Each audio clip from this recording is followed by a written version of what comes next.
Namaste, everyone. What's up? Can you see how disheveled I'm getting? You know why?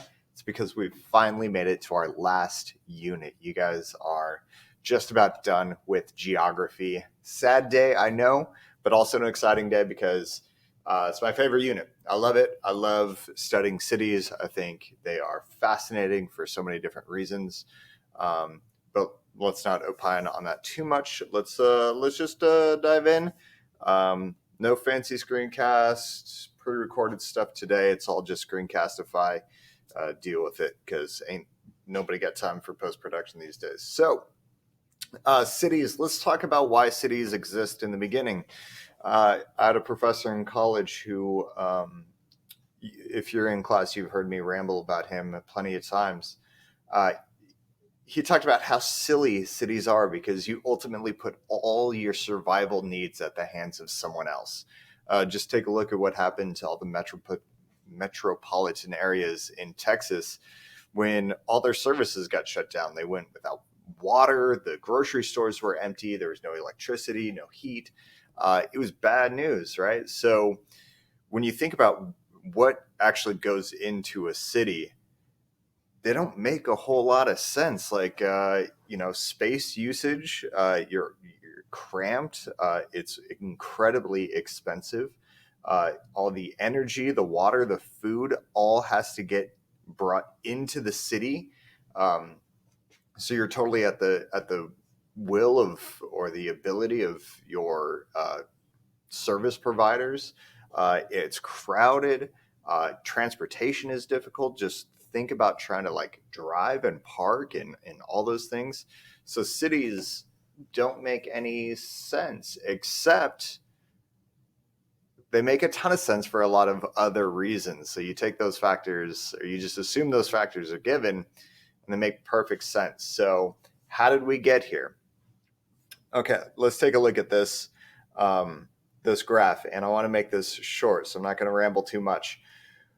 Okay, so we got the a whole long time ago. This is all prehistory, 2.5 million years ago. These are kind of like the dare I say cavemen and sound less academic, but these are early hunter gatherers. Um, and that's exactly what they are. You can read, pause and read all this stuff about hunter gatherers. But the Paleolithic era, the Old Stone Age, they're hunter gatherers. That's a highly mobile way of life. You've got to hunt and gather food. So wherever the food goes, you go. The Mesolithic era, the Middle Stone Age, look at that. Still hunter gatherers. Okay. They started to settle and live in a more close space, but they're still hunter gatherers. What we want to focus on right here is the Neolithic era, beginning about 11,000 years ago. They learned agriculture. So, yes, we're starting our cities unit by talking about agriculture even more. Um, Domestication of animals, planting crops and grains and everything like that. That is how cities get started. You cannot have cities without the agricultural revolution. The first agricultural revolution, it is a huge deal, okay? Cities can't exist without them. It kind of looks like this. Let's talk about how this actually plays out, okay? First one, you learn agriculture. So if you've got all this food just sitting there, you don't have to like wander, you don't have to expend that many calories in pursuit of more calories. When you're a hunter gatherer, you pretty much spend all your day and all your energy trying to replace the energy that you expend trying to find said energy. Okay. It's this vicious cycle of just always trying to find food. But now, with the domestication of animals and with all this surplus food, all this agriculture just sitting there, that creates right here surplus food. So it's just there. Which means if not everybody has to be involved, I can go collect food for not only myself, but a few other people as well, if I'm the farmer in this situation, which leaves those few other people that I'm collecting the food for to not have to go work in the fields or whatever else. And that's called specialization of labor. Um, yeah, we call these goods and services. Um, so that those few other people, they can learn leatherworking or blacksmithing or whatever other kind of skilled trade there was back in the day, and that's how we get the specialization of labor. I talked about this during the agricultural unit as well. The only thing that allows us the luxury of sitting in an air-conditioned classroom, or you guys sitting at home staring at a screen, is the fact that food gets brought to you, right? Via grocery stores and fast food and everything else. Okay, let's keep going. The first agricultural, huge deal. Okay. Services. Okay, so these goods and services. So still, why do we live in cities? Let's run with this idea of like cities being kind of crowded and pointless, right? If we want to be true rugged individuals, we'd go live off by ourselves. Services. Well, there's no point. So why do we start living in villages and then larger villages eventually called cities? Well, it's all about services and place, a very specific geography vocab term here, place utility. You got to be if you're the blacksmith, you should probably be pretty close to the person that's actually making the charcoal, right? And the actual tools that you need, and there's no point in being miles away from each other if you're going to be collaborating on these things.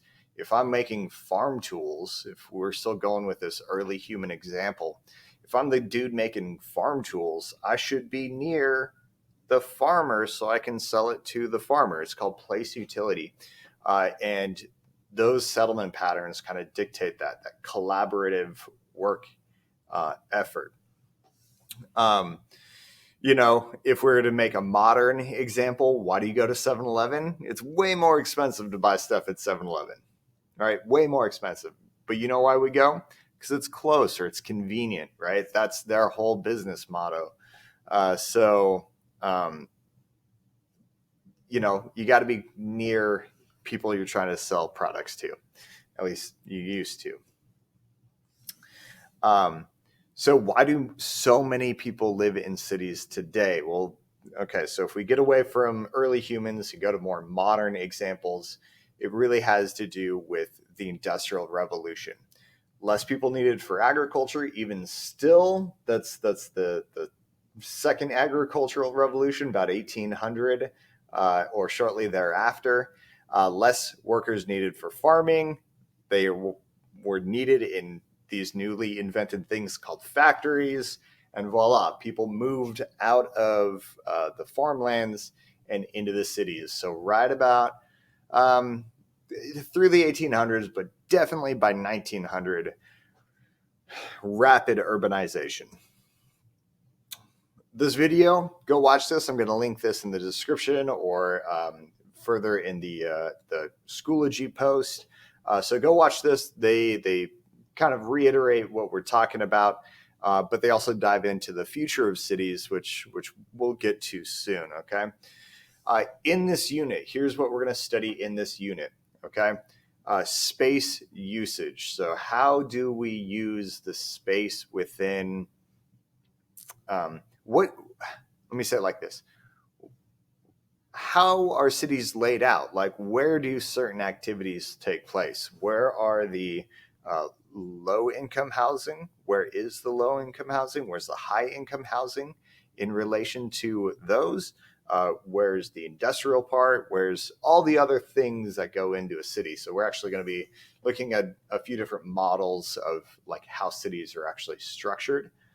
We're going to talk about the actual growth of cities. It's called urban sprawl. Here in North America, we oftentimes call it suburban sprawl. And that's the idea that cities just keep growing and growing and growing outward at the cost of a whole lot of like natural space. We're going to look at equality issues of like who lives where and why. And then we're going to get to my favorite thing, transportation. Yes, that is my favorite thing. I'm not making that up. It's fascinating.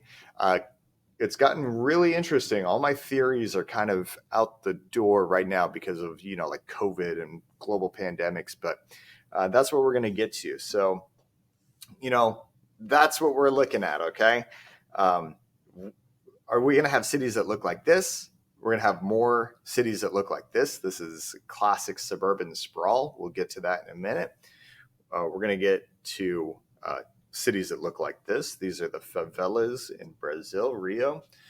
That's just outside of Mumbai. Are we going to have more of this, or are we going to have more of this, this, and this? Like what do we want out of our cities as we move into the future? And yeah, that's what we're going to talk about this unit. I'm super excited about it.